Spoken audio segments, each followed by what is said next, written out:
এই বসুন্ধরা গ্রুপের সাংবাদিকরা আবারও নগ্ন হয়ে অপরাধের বৈধতা উৎপাদনের জন্য আবার নেমে বেরোচ্ছে। আবার আরেকটা 11 ঘটাতে তারা ষড়যন্ত্র করছে। বাংলাদেশের রাজনীতির মাঠে এই মুহূর্তের সবচেয়ে বড় এবং চাঞ্চল্যকর খবরটি কি জানেন? জুলাই অভ্যুত্থানের অন্যতম মাস্টার মাইন্ড এবং তরুণ প্রজন্মের আইকন এমপি হাসনাত আব্দুল্লাহর সাথে দেশের অন্যতম শীর্ষ কর্পোরেট মাফিয়া গ্রুপ বসুন্ধরার সরাসরি যুদ্ধ। হ্যাঁ, ঠিকই শুনছেন। একদিকে ছাত্র জনতার ভালোবাসায় সিক্ত এক তরুণ নেতা, আর অন্যদিকে হাজার হাজার কোটি টাকার মালিক, যাদের ইশারায় দেশের মিডিয়া জগৎ ওঠে আর বসে। কি এমন ঘটেছিল যার কারণে বসুন্ধরার মতো একটি বিশাল গ্রুপ তাদের নিজস্ব 5টি মূলধারার গণমাধ্যমকে ব্যবহার করে মাত্র 80 ঘন্টার ব্যবধানে হাসনাত আব্দুল্লাহর বিরুদ্ধে 99টি কন্টেন্ট বা সংবাদ প্রচার করেছে? কেন এত ক্ষোভ, কেন এত ভয়? পুরো ঘটনার পেছনের অন্ধকার সত্যটা শুনলে আপনিও শিউরে উঠবেন। আজকের এই ভিডিওতে আমরা একেবারে প্রমাণসহ পর্দা ফাঁস করব কিভাবে একটি কর্পোরেট মাফিয়া তাদের মিডিয়া সিন্ডিকেট ব্যবহার করে একজন দেশপ্রেমিকের চরিত্র হননের চেষ্টা করেছে। বুঝির কিছু নেই। বসুন্ধরার এই মিডিয়া নামে যে বাটপার রয়েছে, মিডিয়া নামে যে মাফিয়া তন্ত্র রয়েছে, ফ্যাক্ট বেসড জার্নালিজম না করতে পারে। তাই আসল সত্যটা জানতে ভিডিওটি একেবারে শেষ পর্যন্ত দেখার অনুরোধ রইল। ঘটনার সূত্রপাত হয় গত 25 জুন।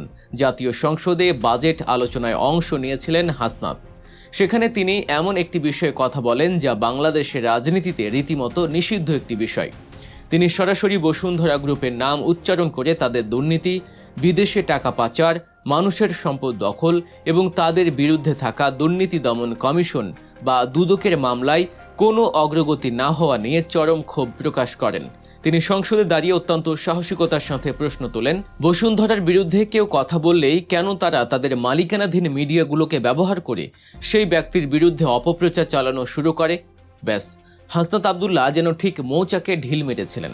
তিনি যে কথাটি সংসদে দাঁড়িয়ে বলেছিলেন, বসুন্ধরা গ্রুপ ঠিক সেই কাজটি করে প্রমাণ করে দিল যে হাসনাতের অভিযোগ শতভাগ সত্য।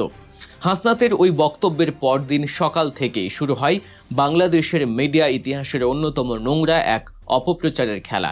গত 28 জুন সকাল 7টা থেকে শুরু করে 1 জুলাই দুপুর 3টা পর্যন্ত এই মাত্র 4 দিনে বা বলা চলে প্রায় 80 ঘন্টায় বসুন্ধরা গ্রুপের মালিকানাধীন 5টি মিডিয়া হাসনাত আব্দুল্লাহকে নিয়ে মোট 99টি নেতিবাচক কন্টেন্ট প্রচার করে।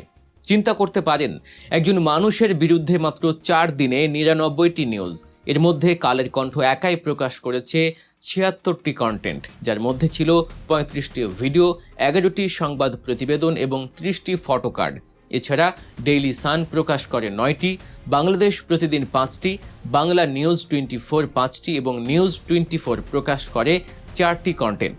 কি ছিল এই 99টি কন্টেন্টে? সাংবাদিকতার নামে কতটা নিচে নামা যায় তার এক জঘন্য উদাহরণ তৈরি করেছে তারা। দ্য ডিসেন্ট নামের একটি ডিজিটাল ইনভেস্টিগেশন প্ল্যাটফর্ম এই 99টি কন্টেন্ট বিশ্লেষণ করে যে রিপোর্ট দিয়েছে তা রীতিমতো চমকে দেওয়ার মতো। বিশ্লেষণে দেখা যায় এই 99টি কন্টেন্টের বেশিরভাগই আসলে কোনো নতুন সংবাদ নয়। তারা মূলত 9টি বা তার কিছু বেশি মূল কন্টেন্ট তৈরি করেছে।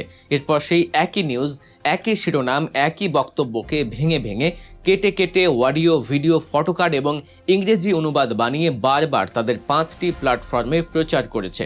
উদ্দেশ্য একটাই, যে কোনো মূল্যে সামাজিক যোগাযোগ মাধ্যমে হাসনাত আব্দুল্লাহর বিরুদ্ধে একটি নেতিবাচক অ্যালগোরিদম বা ট্রেন্ড তৈরি করা। তারা হাসনাত আব্দুল্লাহকে নিয়ে সাদা সাদা কালা কালা শিরোনামে ট্রল ভিডিও বানিয়েছে। মব বিতর্কে হাসনাত আব্দুল্লাহ, হাসনাতের দাপটে আক্রান্ত এক দিনমজুর পরিবার, এমন সব মন গড়া এবং বিভ্রান্তিকর শিরোনামে নিউজ ছেপেছে। একই নিউজ সকালে কালের কণ্ঠে ছাপা হলে দুপুরে বাংলাদেশ প্রতিদিন আর বিকেলে সেটা ভিডিও আকারে নিউজ 24-এ প্রচার করা হয়েছে। এমনকি তারা হাসনাত আব্দুল্লাহর বিরুদ্ধে কথা বলানোর জন্য বিভিন্ন রাজনীতিককে ব্যবহার করেছে। গণ অধিকার পরিষদের সাবেক সাধারণ সম্পাদক রাশেদ খান, এবি পার্টি সদস্য সচিব মোহাম্মদ তারেক রহমান এবং বিএনপি নেতা এম.এ. আওয়াল খানের বিভিন্ন বক্তব্যকে খণ্ডিত করে শুধুমাত্র হাসনাতের বিরুদ্ধে বিষোদ্গার করার জন্য প্রচার করেছে। কুমিল্লায় একটি মসজিদের অনুদানের 10 কোটি টাকার টেন্ডার নিয়ে হাসনাতের বিরুদ্ধে দুর্নীতির কাল্পনিক গল্প ফেঁদে বসে তারা। অথচ সেই উপজেলা পরিষদের প্রশাসকের একটি ফোনালাপ ফাঁস হয়ে যায়, যেখানে তিনি নিজেই স্বীকার করেছেন যে হাসনাত আব্দুল্লাহ কোনো টাকা খাননি। তবে বসুন্ধরা মিডিয়া সিন্ডিকেট সবচেয়ে বড় যে মিথ্যাচারটি করেছে তা হলো বন্যার ত্রাণ তহবিলের টাকা নিয়ে। কালের কণ্ঠ তাদের একটি প্রতিবেদনে দাবি করে 2024 সালের বন্যার সময় সংগ্রহ করা 12 কোটি 80 লাখ টাকার কোনো হিসাব হাসনাত আব্দুল্লাহ দিতে পারেননি। কিন্তু সত্যটা কি? সত্যটা হলো ডাহা মিথ্যাচার। দ্য ডিসেন্টের ফ্যাক্ট চেকে স্পষ্ট বেরিয়ে আসে, গত 1 অক্টোবর বৈষম্য বিরোধী ছাত্র আন্দোলনের পক্ষ থেকে গণত্রাণ কর্মসূচির একটি পূর্ণাঙ্গ অডিট বা নিরীক্ষা প্রতিবেদন প্রকাশ করা হয়। সেখানে স্পষ্টভাবে জানানো হয় যে ব্যয় বাদে অবশিষ্ট 9 কোটি 91 লাখ 51,213 টাকা ব্যাংকে সংরক্ষিত ছিল। আমি জানি আমি কারো টাকা খাই নাই, আমি জানি আমি কারো কাছ থেকে একটা টাকা আমি চুরি করি নাই, আমি জানি, এবং কেউ বলতে পারবে না, নো ওয়ান, একজন ব্যক্তি আমার সামনে এসে বলতে পারবে না, কোনো তথ্য প্রমাণ কিচ্ছু দিতে পারবে না, কারণ আমি করি নাই। সেখান থেকেই পরবর্তীতে 8 কোটি টাকা প্রধান উপদেষ্টা ডক্টর ইউনূসের ত্রাণ তহবিলে আনুষ্ঠানিকভাবে তুলে দেওয়া হয়। এমনকি একটি আন্তর্জাতিক অ্যাকাউন্টিং ফার্ম দিয়ে এই ত্রাণের টাকার হিসাব পরীক্ষা করানো হয়েছিল, যেখানে 1 টাকারও কোনো অস্বচ্ছতা পাওয়া যায়নি।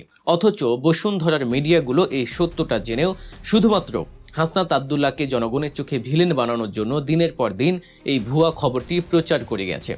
গণমাধ্যম গবেষক এবং প্রেস ইনস্টিটিউট অফ বাংলাদেশের একটি নিবন্ধে অধ্যাপক আল মামুন এই একই ধরনের কর্মকাণ্ডকে বলছেন শিকারী সাংবাদিকতা বা প্রেডাটরি জার্নালিজম। এর মানে হলো যখন কোনো ক্ষমতাশালী গোষ্ঠী বা কর্পোরেট মাফিয়া তাদের স্বার্থ রক্ষার জন্য মিডিয়াকে হাতিয়ার হিসেবে ব্যবহার করে নির্দিষ্ট কোনো ব্যক্তিকে টার্গেট করে ধ্বংস করার চেষ্টা করে। বসুন্ধরা গ্রুপ ঠিক এই কাজটি করেছে হাসনাত আব্দুল্লাহর সাথে। কিন্তু তারা ভুলে গিয়েছিল হাসনাত আব্দুল্লাহ কোনো সাধারণ রাজনৈতিক নেতা নন। তিনি জুলাই রক্তস্নাত রাজপথ থেকে উঠে আসা এক অকুতোভয় তরুণ। বসুন্ধরা গ্রুপের এই নগ্ন হামলার জবাবে হাসনাত আব্দুল্লাহ যে বক্তব্য দিয়েছেন তা আজ বাংলার ঘরে ঘরে ছড়িয়ে পড়েছে। হাসনাত অত্যন্ত দৃঢ় কণ্ঠে বলেছেন, জনগণই আমার প্রমোটার, জনগণই আমার ক্রিটিক, জনগণই আমার প্রোটেক্টর। আমি সাংবাদিকদের সম্মান করি, কিন্তু যারা মিডিয়া মাফিয়া, যারা ব্যাংক ঋণ খেলাপি, যারা দেশের টাকা বিদেশে পাচার করে, তারা যখন নিজেদের চরিত্র ঢাকার জন্য সাংবাদিকদের লেলিয়ে দেয়, আমি তাদের পাত্তাও দেই না। আমি জানি আমি 1 টাকারও দুর্নীতি করিনি, আর কেউ সেটা প্রমাণও করতে পারবে না। দর্শক, এই পুরো ঘটনাটি আমাদের চোখে আঙুল দিয়ে দেখিয়ে দেয় যে বাংলাদেশের মিডিয়া জগতে কর্পোরেট মাফিয়াদের কত বড় সিন্ডিকেট কাজ করছে, যারা দেশের সম্পদ লুটপাট করে খাচ্ছে। তাদের বিরুদ্ধে কেউ মুখ খুললেই মিডিয়া ট্রায়ালের মাধ্যমে তাকে শেষ করে দেওয়ার এই যে জঘন্য অপচেষ্টা, এর বিচার হওয়া কি জরুরি নয়? হাসনাত আব্দুল্লাহর মতো তরুণরা যখন দেশের জন্য, মানুষের জন্য লড়াই করে সংসদে দাঁড়িয়ে সত্য কথা বলার সাহস রাখে, তখন এই মাফিয়াদের ভিত কেঁপে ওঠে। 80 ঘন্টায় 99টি কেন, 99,000 নিউজ করলেও হাসনাত আব্দুল্লাহদের মতো দেশপ্রেমিকদের মানুষের হৃদয় থেকে মুছে ফেলা সম্ভব নয়। কারণ বাংলার মানুষ এখন আসল সত্যটা বোঝে। তারা জানে কারা দেশের পক্ষে আর কারা লুটেরাদের পক্ষে। হাসনাত আব্দুল্লাহ বনাম মিডিয়া মাফিয়াদের এই লড়াইয়ে আপনি কার পক্ষে? কমেন্ট করে অবশ্যই আপনার মূল্যবান মতামত আমাদের জানাবেন। ভিডিওটি ভালো লাগলে একটি লাইক দিন এবং এই গুরুত্বপূর্ণ তথ্যগুলো সবার মাঝে ছড়িয়ে দিয়ে ভিডিওটি শেয়ার করুন। বাংলাদেশের রাজনীতির এমন সব গভীর বিশ্লেষণ, অজানা তথ্য এবং সত্য খবর সবার আগে পেতে গল্প নিউজ চ্যানেলটি এখনই সাবস্ক্রাইব করুন এবং পাশে থাকা বেল আইকনটি ক্লিক করে রাখুন। সত্যের সাথেই থাকুন, গল্প নিউজের সাথেই থাকুন। দেখা হবে আগামী ভিডিওতে নতুন কোনো চাঞ্চল্যকর সত্যের সন্ধানে। আল্লাহ হাফেজ।